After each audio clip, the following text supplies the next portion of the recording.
What up, what up, what up, world? It's your boy J Star back again with the top five tight ends, man, of the week one slate here, man. We're gonna get right into this as we always do. I go through this by defensive matchup, I would say passing rating of the team too as well, personnel of the offensive team too as well, targeted tight ends, heavy targeted tight ends, all that is how I like calculate everything for these tight end picks. So, I know some people are gonna be kind of mad because certain people ain't gonna be on the list, week to week, like because of maybe the matchup doesn't feel too right to me. Um, and also, maybe they don't get the amount of targets. And also this year, I kind of want to aim at tight ends that are at least 1 through 3 target. Like that's I want them to be from 1, 2, 3 option. And if they're not a third option at least, then they might not make my list a lot. Period. Because when you're like a fourth option tight end, we're banking on basically one of them sleeper touchdowns, and that's it. And we're not looking for that. We're looking for tight ends that's about to get us 12 to 20 points, each week. So that's what I'm looking at. So we're gonna start this off number 5 man on this list this week. I'm going with where you at? Noah Fant, man. Noah Fant, gotta put him in there, man.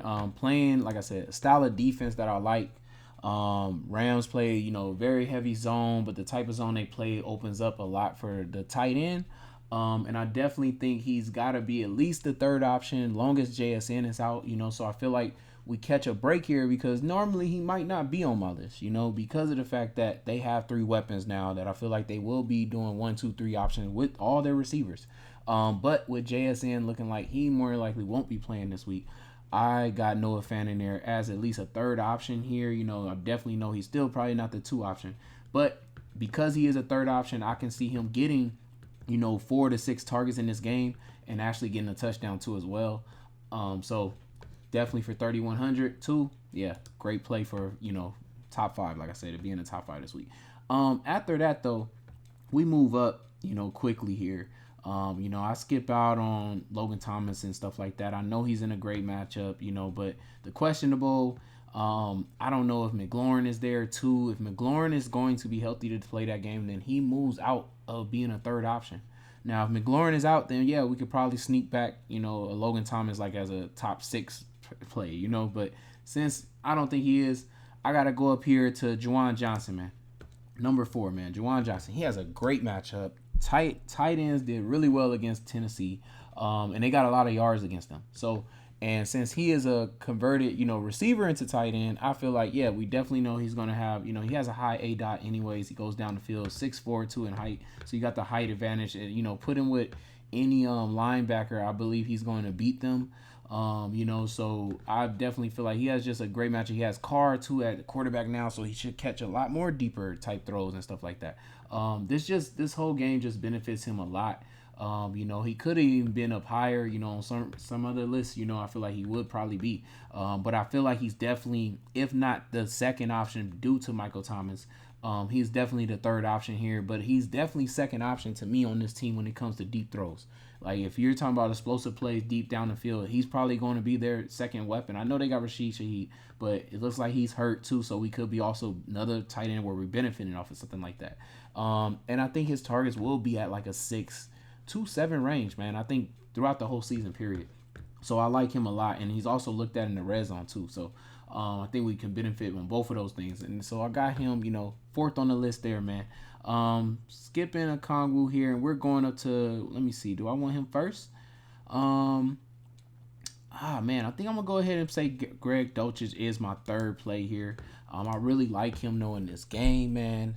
Another deep threat tight end against a trash defense, man. Like cornerbacks and safety weapons here are bad for the Raiders, man. So, and Dolchich is used to go deep down the field. So we could possibly see, a 8 targeted game, especially since it looks like Judy is not going to be playing.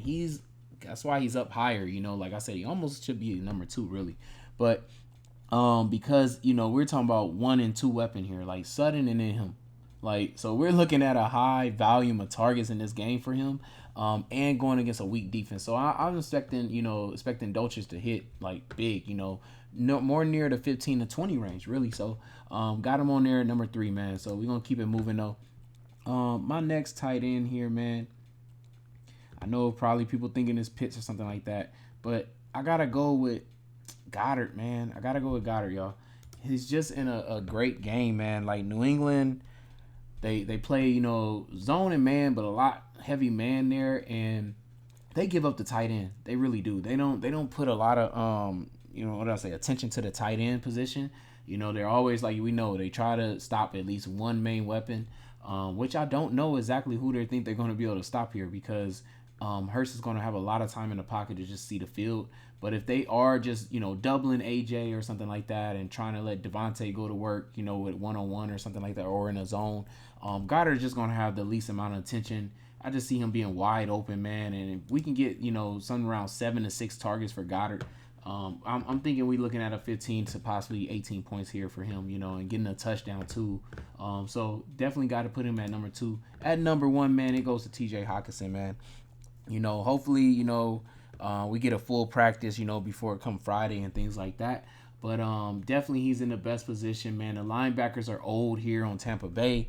It's where you need to attack them at anyways, in that middle of the field area. And since, it's not like they don't have a tight end to do it for Minnesota, they actually do. They don't have to just send Jefferson and Jordan Addison just to the middle of the field over and over. You got a big weapon like TJ Hockenson who can definitely, catch over some linebackers and, and just kill them, I feel like, in this game. So I'm expecting a huge game, like to compare it to, like, a Kelsey or, what I would say, Andrews. And of course, I know Andrews didn't make this list, but he's always going to be a mention just because his volume of targets is usually high, but we don't know now, like, I don't know where is he at now, on the board of what weapons, 1, 2, 3. He was 1 every freaking week. Now you got Odell, we got Flowers, we got Bateman, so it changes a lot now. Like, we got to see if I'm pretty sure he'll at least probably be 3 over Bateman, but and maybe even 2 still, so, but we got to see how it works. So that's why, like I said, I told y'all how I go through these, man. I'm trying to give y'all the best weapons and the best option because of matchups,